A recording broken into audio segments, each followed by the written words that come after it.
नमस्कार मित्रांनो, आपल्याला लावलेली आपण आपल्या शेतामध्ये मका आता 2-3 महिन्यात कशी येते त्याची बघूया प्रक्रिया दाखवतो तुम्हाला। एक आणि 2 दिवसाची मका आपण कशी लावली तुम्हाला दाखवतो आणि उगवलेली पण दाखवतो। या पटकन या पाठी या। तर आपली 2 दिवसाची मका लगेच छटकन फटकन आलेली आहे आणि दाखवतो तुम्हाला। हे बघा प्रत्यक्षामध्ये दिस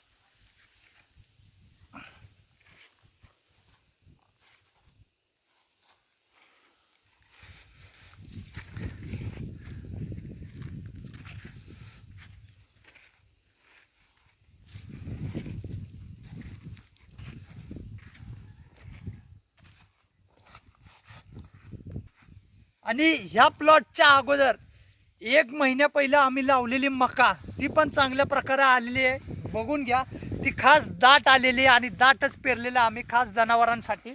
1 एकरमध्ये ही आपली मका आहे, एकदम झकास प्युअर क्वालिटीची, एकदम सांगणार नाही कुठल्या कंपनीची मका आहे, पण एकदम प्युअर क्वालिटीची। आमच्याकडनं घेतला तर फायदा तर भरपूर भेटणार म्हणजे भेटणार तुम्हाला। ह्याला म्हणतात